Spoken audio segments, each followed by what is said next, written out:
Thank you for clicking on the video. Don't forget to smash that like button, share, subscribe, and follow. The task force commissioned by President Santiago to clean up the pirate-infested Altair system met with an inauspicious start to its campaign, running into trouble before it could even engage the raiders. A skirmish started by the Narn in Earth Alliance space near the system's major jump gate led to an all-out assault by the Centauri on a resident ring station in the system. Fortunately, resident Earth forces, with the help of the EAS Scylla, were able to fight the rampaging Centauri to a standstill and force their surrender. The Centauri government has expressed dismay at the appalling behavior of its captains and has apologized unreservedly for their actions. This, of course, comes only days after the Narn attacked the Centauri agricultural colony at Ragesh 3. Evidence has shown that whenever the Narn and the Centauri are in close proximity, death and destruction, measures need to be taken to prevent such situations arising where they may endanger human lives.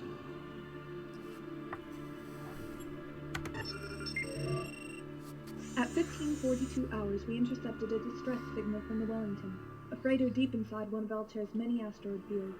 The Wellington was part of an asteroid mining operation when it was attacked by raiders. The other ships participating in the operation were destroyed. The Wellington was disabled and disarmed. Its cargo of precious metals looted. It now drifts defenseless and could be destroyed by a stray asteroid at any time. The crew are in urgent need of rescue. The Scylla is already en route to the freighter's location. Once there, we will mount a daring rescue operation. Our aim, to recover the crew of the ship Wellington before it is destroyed by asteroids. The asteroid field in which it drifts is dense and moving, so this will not be a straightforward operation. Here's the plan. 1. You will lead a wing of 4 Aurora Star Furies. Scylla will open a jump point from hyperspace into the asteroid field. You will enter normal space and clear the way for the Scylla to enter normal space. Your computer has been programmed with a nav marker to show where the Scylla is due to emerge, and to designate any obstructive asteroids as gold ring. 2.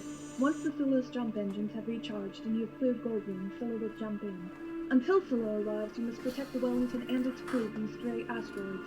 Asteroids which might pose a threat to the Wellington will be highlighted in white by your ship's computer. 3. Once Scylla has jumped to normal space at the aforementioned nav marker, hopefully without plowing straight into an asteroid and being smashed into bits, we will then deploy a shuttle to recover the ship's crew. This will be the most difficult part of the mission, as you will need to watch over the Wellington and the rescue shuttle. 4. Once the shuttle has returned to the Scylla with the crew of the Wellington and our jump engines have recharged, we will all jump back to hyperspace, completing the mission. Alright, so here we go. Yowza. Searching for the freighter. Chocolate to the Gondon. What the flying? Hey, guys. Thank God you're here. I thought we were goners. What's the plan? The EAS Scylla will arrive momentarily to recover you. In the meantime, we have to clear a path for her and protect you. Roger that, Alpha Wing. You guys are the best. Over and out.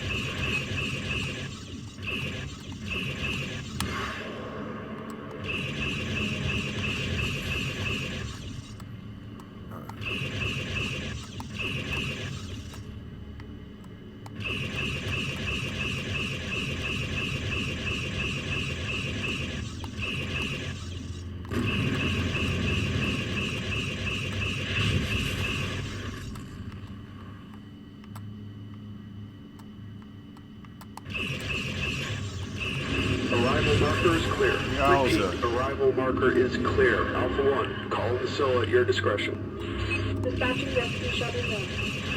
Shuttle on the way. ETA 2 minutes.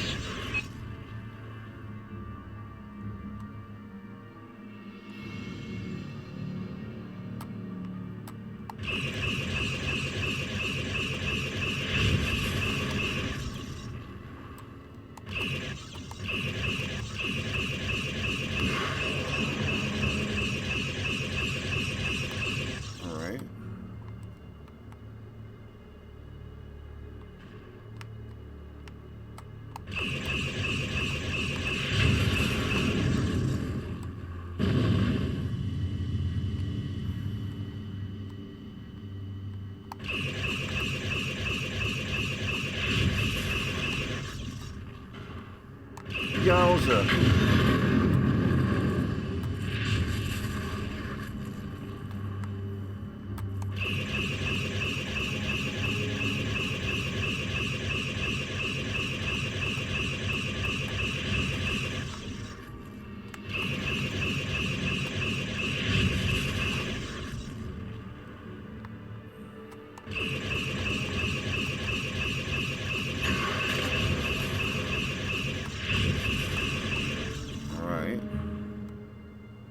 Dock made and sealed. It'll take maybe half a minute to evacuate the Wellington. Whoa.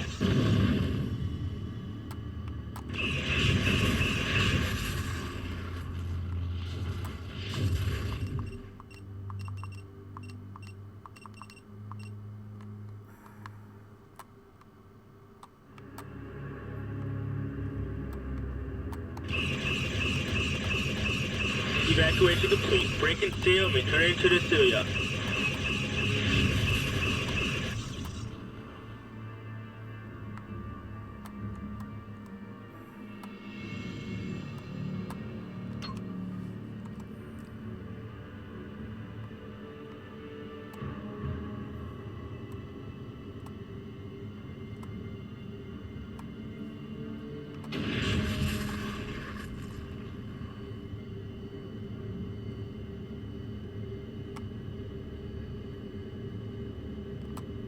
Alright.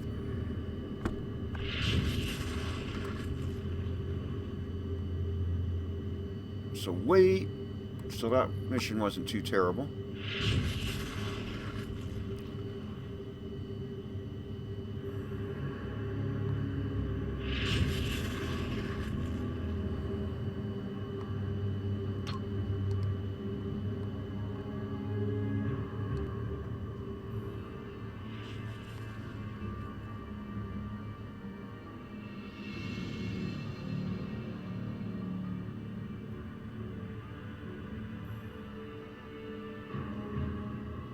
Looks like the shuttle's docking.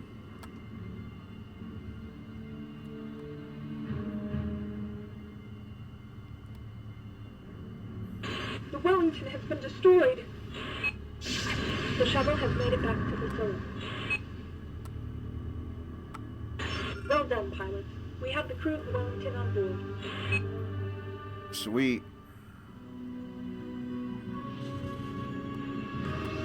Let's get out of here. Alpha Wing, pull alongside. Engage jump engines on that. Whoa, whoa, whoa.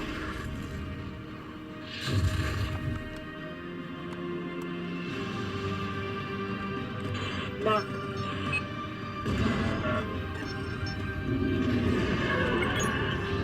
Okay. Nice. Blasting rocks may not be glamorous, but on this occasion it was for a good cause. Cool. On this occasion, your alertness and consistent sharpshooting, and that of your Okay. fellow pilots, resulted in a successful rescue mission which saved the lives of the 4 merchant crewmen. The captain of the Wellington asked me to convey to you his gratitude, and offers to buy you a drink at your convenience.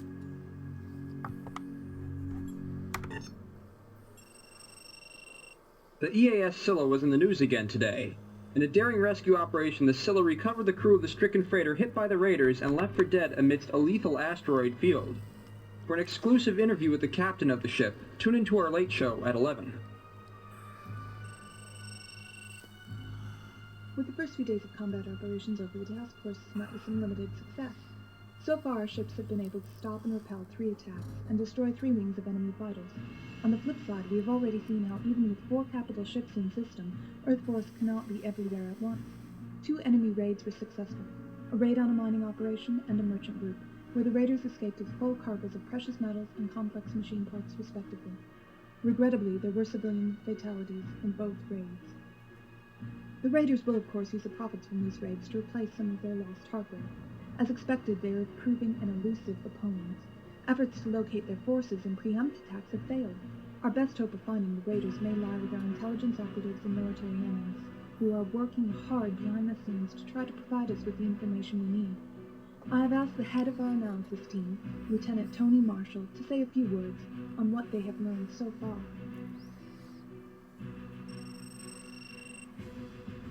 Greetings, pilots. First of all, I'd like to commend every one of you on the fine job you're doing. The data on Raider attacks is proving invaluable in helping us formulate a model of how the Raiders are operating in Altair. We have already reached some fascinating conclusions. The biggest surprise was the sheer number of ships the Raiders are fielding. Mostly, but not exclusively, Zephyrs. The Zephyr, of course, is an old ship, a relic of the now-defunct Belt Alliance. These ships have always been obtainable on the black market, but not in these kind of numbers. Our best guess is that someone out there is manufacturing these ships, either the Raiders themselves, another third party, or both.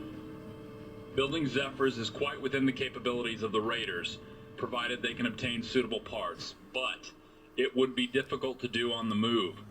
This is more evidence that they have a stationary base of operations here, as they did in Epsilon.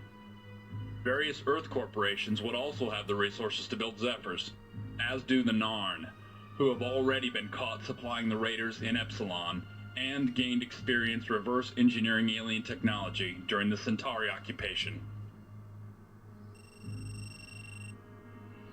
The Raiders' hit-and-run tactics are serving them well.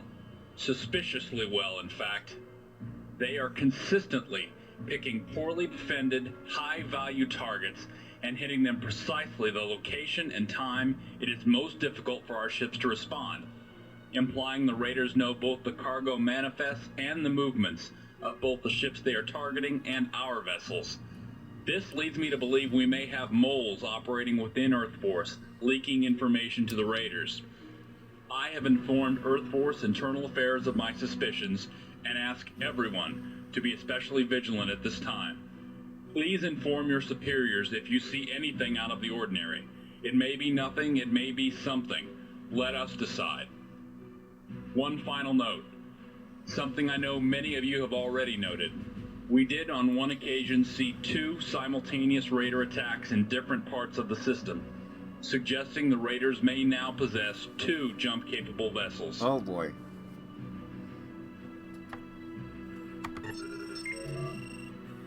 At 0900 hours, Easy Line operated Starliner Bradbury left Altair Station en route to Babylon 5. At 1100, we picked up a distress signal from the Bradbury, indicating that a bomb had been found aboard the ship. Bradbury was in hyperspace and had already completed approximately half the journey when the discovery was made. At our recommendation, the ship made an emergency detour. It took the nearest jump gate and dropped back into normal space. It is now waiting for our assistance near Biggs Colony, more or less equidistant between Altair and Epsilon. Time is of the essence. We'll jump in as close to the Starliner as is safe. Upon arrival, we will dispatch a crew shuttle carrying a bomb disposal team.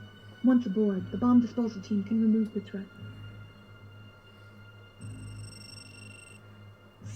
You will command Alpha Wing, a wing of 3 Aurora Star Furies. Your objectives are to escort the shuttle carrying the bomb disposal team to the Bradbury, and more generally to protect the civilians on the Bradbury and in the shuttles and life pods from possible Raider attack. Your role is precautionary. Although there are life pods and escape shuttles in the area belonging to the Bradbury, no Raider presence has been reported. Oh, well, I wonder how long that'll last. Alright, well, this will still either be on this episode or the next episode. Here we go. Scylla to Bradbury. We're sending across a bomb disposal team. Shuttle launching in. Alpha Wing will fly escort. Boy, are we glad to see you, Sheila. It's madness here. We tried to perform an orderly evacuation, but the passengers panicked. And then all hell broke loose. There was a rush for the shuttles and life pods. Many injuries relating to crushing and asphyxia. Some fatalities. The life pods and shuttles are all gone now. There's still hundreds left on board, maybe up to 1,000. Oh, Roger that, Bradbury. We'll prep some medical shuttles for launch. It'll take a few minutes. Hang in there. Hello? Can you hear me? This is one of the escape pods from the Bradbury. Please can you rescue us? Bradbury shuttles and life pods. Stay off the air. You're in no danger and will be attended to shortly. Please move away from the Bradbury. Who found the bomb? Where is it? A maintenance worker found it whilst checking out a blockage in the passenger section air filtration system. I don't see how a passenger could have put it there. What does it look like? Are there any distinct markings? It's red. I'm told the writing on it is not. It's huge. I don't know how anyone could have smuggled it on the ship.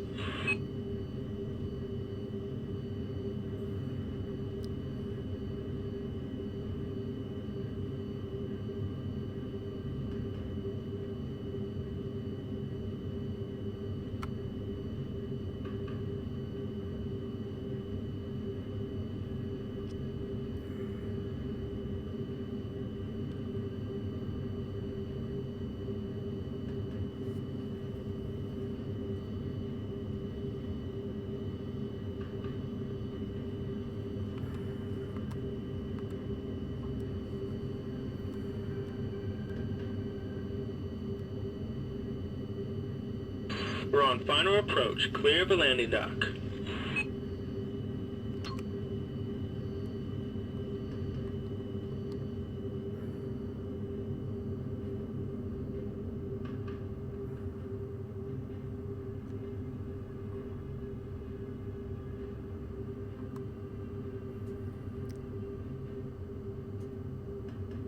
Energy spike on the Bradbury.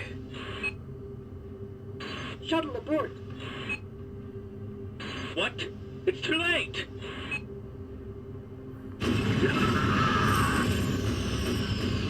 You gotta be kidding me.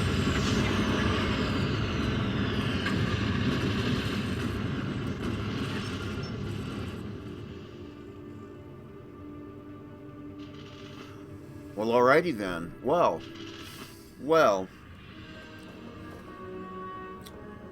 That mission will be next time. Thanks for watching. Don't forget to smash that like button, share the video, subscribe, follow, and all that fun stuff. See you next time.